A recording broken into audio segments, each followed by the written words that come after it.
Look who's back. And since I'm wearing the shirt again, we can deduce a couple of things, can't we? One, it's the weekend. Two, I just got back from the gym.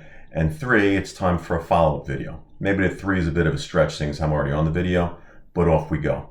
This is going to be, as you can tell from the title, I'm going to cover a couple of things in this video. One is going to be part two of the flat trigger install. Obviously, it's been totally installed, but this is part two. This is going to be my range impressions of it. I'm also going to throw in this video. I enjoyed my range session so much, and I found this trigger to be so enjoyable. I actually redid my world famous nightstand test. If you remember how the Sig performed last time, it was shooting so well with this trigger. I said, you know what? Why don't we give that a shot? And I'll explain more as I come into it. And finally, what I'm gonna add into this is I guess I should have had the box here. I'm gonna try different ammos. You know, I'm gonna do a little bit of a series with. I'm there at my nose again.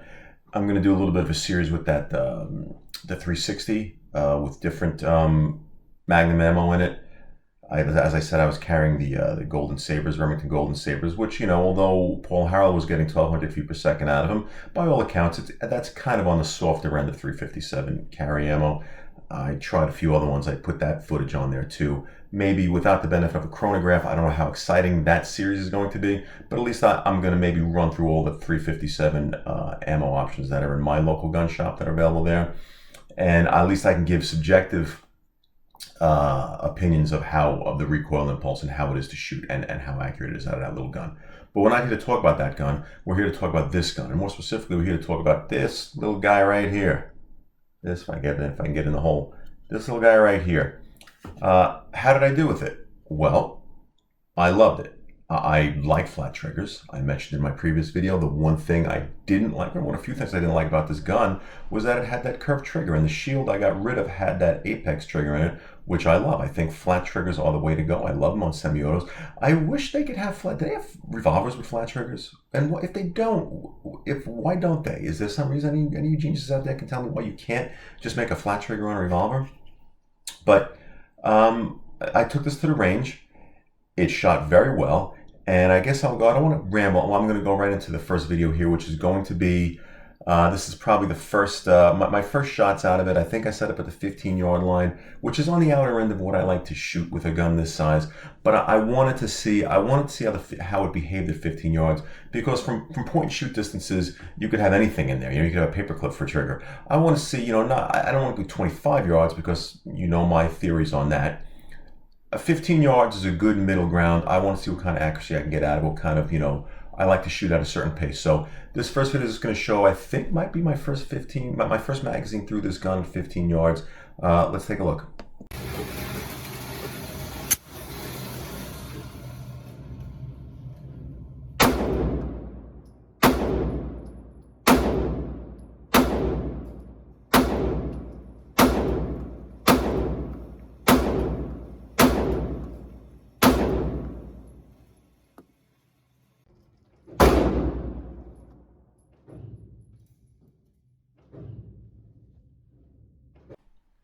See what I did there? Target reveals and everything. Pretty sweet, right?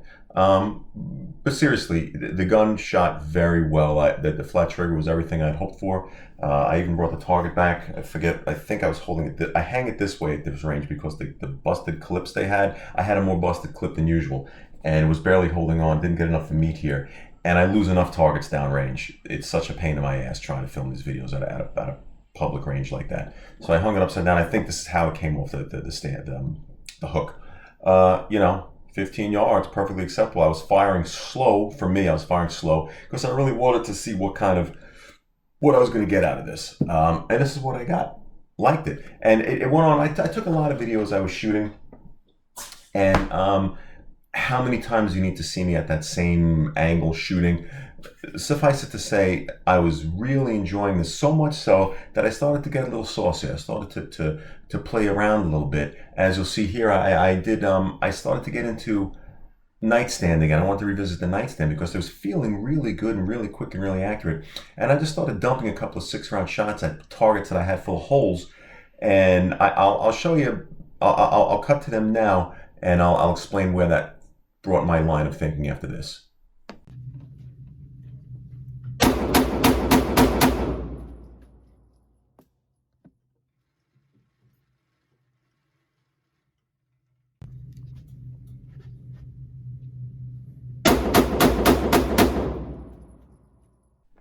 Dog is back. I'm going to leave him up here till he gets bored and I have to put him down again. So anyway, those look good. I mean, the gun was really performing well. And although I was blasting away at a ratted out target, I liked what I was seeing. So I was thinking, you know what? Why don't I actually really redo that nightstand test and set up the same parameters and do it again and see if there's any substantial difference? Because I was feeling a lot quicker. And another reason why the dog's up here, he plays into this next segment. So anyway, why don't I just really set it up and see what I could do? So I got myself a basic silhouette target like I did the first time. I think I used the basic. Yeah, on the first test I did a basic silhouette target. And I redid the parameters and I shot and I timed it. And let's go to that video right now. What do you think, Leo? You like that idea? He likes the idea.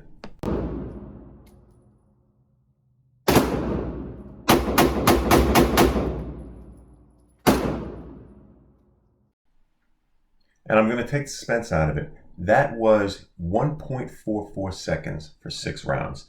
Now, I'm not going to ask you to check my old video, but this gun, on the first time I did it, was 6 rounds in 2.83 seconds. I went from 2.83 seconds to 1.44 seconds, and here's my target. Okay, 1, 2, 3, 4, 5, 6. 1.44 seconds. Is that like half the time? Okay, and you see the reason why the dog played into the thing. I didn't put 3 pellets of birdshot on here. When I was preparing for this video, that shitter walked over my target. His little nails went through the target. So ignore those little guys up there. That's dog related, not shotgun related. Here's my target. Half the time. Now this is the point where I'm going to, if all goes well, I want to really compare the two, because you're going to see some things that I found very interesting with just the addition of a flat trigger. One of the things you're going to see is, again, the speed difference. And you're going to see how I kind of accelerated towards the end of the stream of rounds, although there was only 6. Also, if all goes well, besides I'm going to do a split screen between the two so you can directly see. I'm also going to do a split screen and still photos to show those targets. I no longer have that target. I mean, I'm ridiculous, but I'm not that ridiculous. I throw these out when we're done. What am I going to do with these things? Hopefully I'll do a split screen still shot to show, and you'll see that on that original one, I was pulling them a little this way, like I was pulling everything to the left with semi-autos, whereas these are the group maybe a little more spaced. It's half the time, and it's dead on. I didn't pull anything. Everything goes straight, because I like flat triggers. But let's go see if I could do this video magic, okay? And we'll come back on the other side together.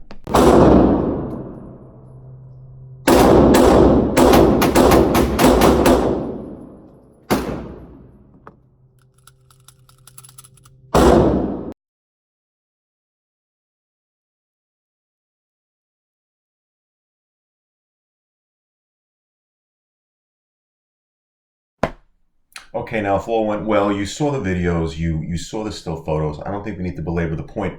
The video evidence is in it. It's conclusive.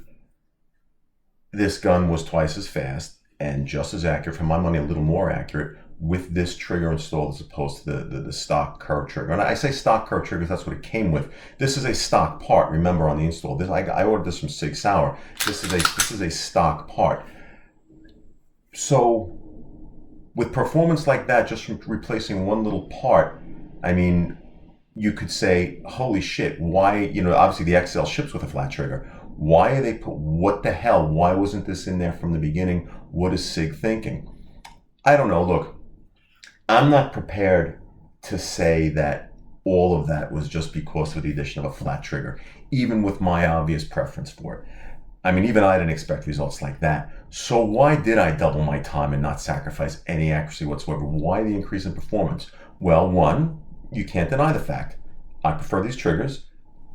For me, it's an upgrade. Upgrading the equipment certainly will make a difference. But also, let's not forget, people, it's been months since I got this gun. I put a lot of rounds through it. Maybe God knows, I think my last update was like 600 round.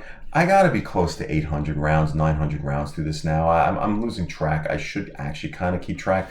But I don't run footage, although I said I was going to. I don't run footage every time I go to the range, This is one of my primary carry guns. It takes half of my everyday carry duties. The other half is when, like I said, when I dress like this, was the 360 the 360 J-frame revolver. I practice with this gun. I put a lot of rounds through this gun. I've had months of practice, so now, as good as it was out of the box, I'm really comfortable with this gun right now. I have to give that increase in performance, at least half of it has to go towards the fact that I have months more experience with this gun, hundreds of rounds to this gun. I know how to find these sights now. This comes up and I'm on it. You know, I'm pretty damn good with this gun now. So that's half of it. So I didn't increase. So if half of it comes from just more experience with the gun, I'm going to say the other half is going to be the installation of what I think is a better trigger for me. So with that said, I'll give it a 50% increase just on this flat trigger. And not only that, the comfort level with this trigger, that's what made me do this test over again. If you notice, when I was shooting, I seemed to accelerate towards the end of that string, you know? It was like 1, 2, 3, 4, 5, 6, you know, that type of thing. This thing just, it stays on target, it points on target. Pulling this trigger, it's a pleasure for me. I like flat triggers. And I'll wrap this all up in a bow after. I want to get to the other part of this video, which was I did a little more ammo testing. In this particular one, I did the old Sig Sauer ammo.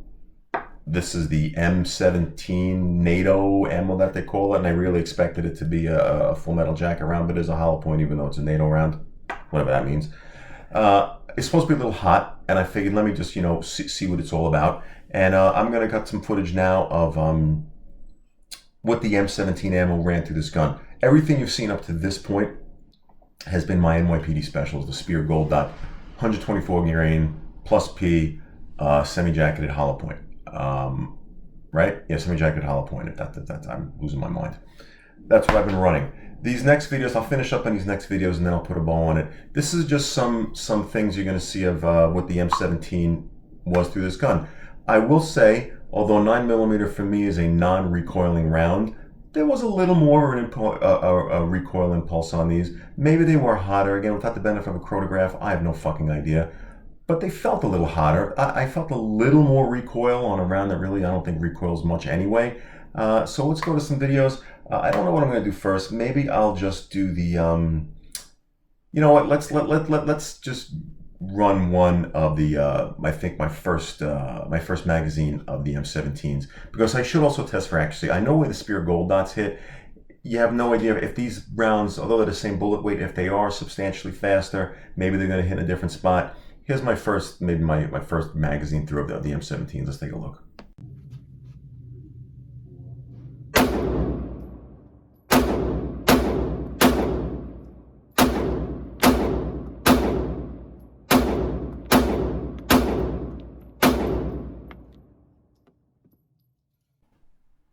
See, and for those who didn't catch it here, I think I hung it, yeah, upside down again. That was 11 rounds. That was like 10-ish yards around there. I wanted to get a little far away, but not so far, because I didn't know where exactly these rounds were going to hit.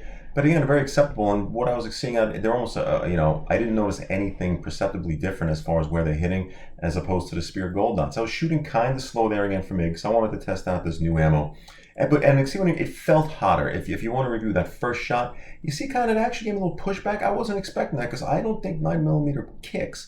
So they're probably hot. I'm wondering, again, I wish I had some place I can go in the backyard and run these through a chronograph and a meat target of some sort, but hey, it is what it is. But anyway, this was that target, and you know, I thought totally acceptable to the point where I wanted to really see. So on this next one, I did, again, I run a lot of 6-round strings. I don't know why I do that with semi-autos. I ran another 6-round string. I pushed the target back to about 15, maybe a little further than 15 yards.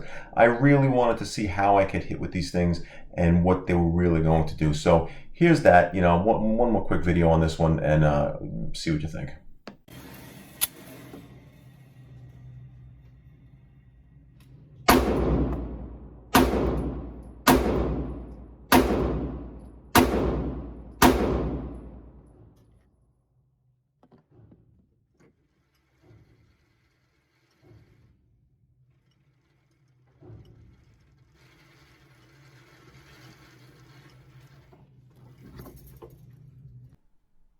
Took a little while for that target to come back. Maybe it was a little longer than 15 yards. So I was shooting so damn slow. Well, here it is in case you know, I saved this one again. I forgot how I was holding it. I think I was holding it like this. You know, 15 yards. Was it a little high? Maybe a little high. Maybe because they're faster. I don't know. I mean, maybe I just suck. Who knows? It's like I one little guy right there. I like him. These are okay. I mean, if you want to call that one the flyer, that's a pretty goddamn good group. So there you go. Maybe I was aiming for this. That's how I roll in life. So I like the ammo. Again, I forgot my round count, but still waiting on the first malfunction on this thing, by the way. So when that happens, I'll be sure to let you know. But it's running these perfectly, so much so that I had some left of the M17s. I'm actually carrying them as my carry ammo now. Just, why not, right? Again, in how they hit and mostly how they feel, I see no real difference. Oh, well, what's happening with the light? I see no real difference between them and the Spears, and I happen to have some of those laying around. So I'll carry them, and we'll get more range time with them to see if they're where I want to go. But, we'll see. In any case, I think I'll do one more video. This one's just for fun. I think I did this one. I was shooting one-handed just to really see if I can notice any difference in a recoil. And I saved this video in particular because if you notice after like the first couple of rounds, you really see it almost looks like I'm shooting tracers. I think it's like a tracer path coming out of this thing. So maybe that's why I kind of like these rounds. Maybe if I get involved in something at night, I'll look really cool. So a quick video, then I promise I'll put a bow on this and wrap it up. Let's watch the tracer path video.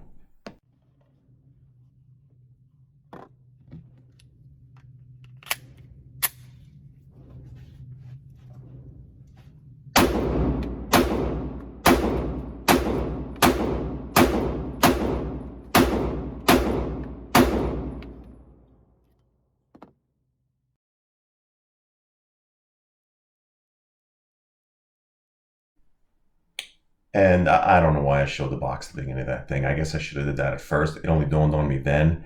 And honestly, I told you what I'm shooting, so what do I have to show the box? I don't know. I was getting a little uppity at that point.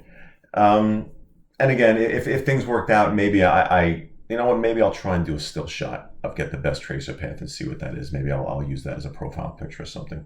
So that is, for what it's worth, that M17, it ran well through this gun. If it's hotter, I should look to see if anyone else with a real channel did some chronograph and some reactionary target stuff on it. Maybe it will be my carry ammo. I didn't find it to be so expensive. It's price-wise compares to the Speer Gold Dots that I've been carrying. So and I'm running out of my stash that I acquired from the NYPD as I left. So maybe it'll be my new carry ammo. I don't know. Who cares? So anyway, now for the wrap up. Now for the bow. The flat trigger, which is what really the point of this video. It's a no-brainer. For me, it's a no-brainer. And for you, if you like flat triggers, this is a no-brainer. I did an install video. If you're feeling brave, you could use my crappy video to walk you through the install. There are better ones out there, but rest assured, it's not a difficult project. It is not a gunsmith project. In fact, there's nothing about that adding this trigger, putting this trigger on yourself, there's nothing about it that's mind-bending.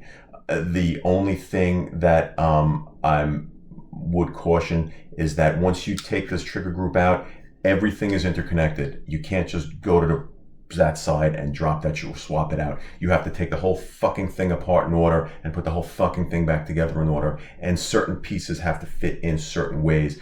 And I did it myself. If I did it again, it would probably come out different. I'd have to do a different technique each time. They just kind of, you curse, you think you're gonna have to bring the gun to a gunsmith in a bucket, and then pop, it pops in, and then it works. Function-wise, hey, I did something right. The fucking thing works perfectly. Not that I thought a trigger was either gonna work or not work. As far as the function of the gun, once again, flawless function. This gun is cooking right along. I lost track. Maybe I'll pick an arbitrary number in the next couple of range sessions and I'll call it my 1,000-round review. I don't know, because I kind of lost track. I like a lot of things in my life.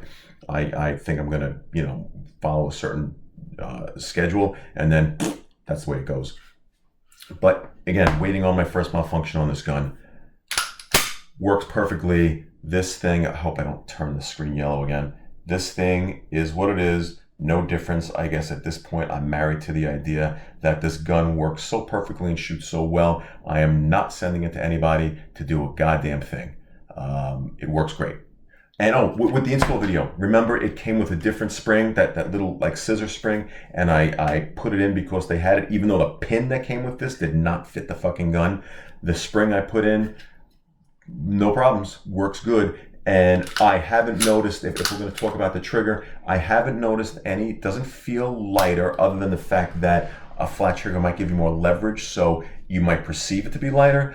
I think on my crappy trigger gauge, which I don't feel like getting right now, I think it pulled pretty much the same thing.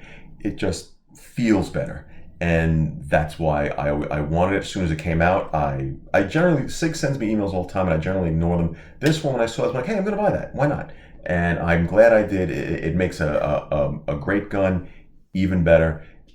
So if you're a flat trigger guy, take it from me, because you know who the hell am I? Take it from me. If you're a flat trigger guy, this is actually a flat trigger, and it works. And for my purposes, it made the gun even better. And I can't argue, all training and practice aside, you can't argue with the fact that I improved that nightstand test 100%, literally mathematically 100%. It improved 100%, and all of that can't just be from practice.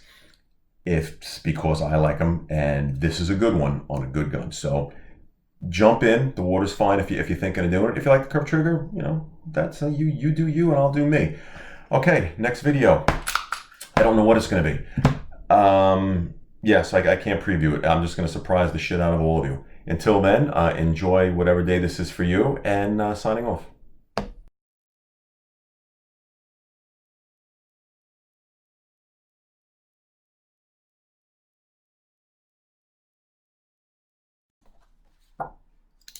What's happening?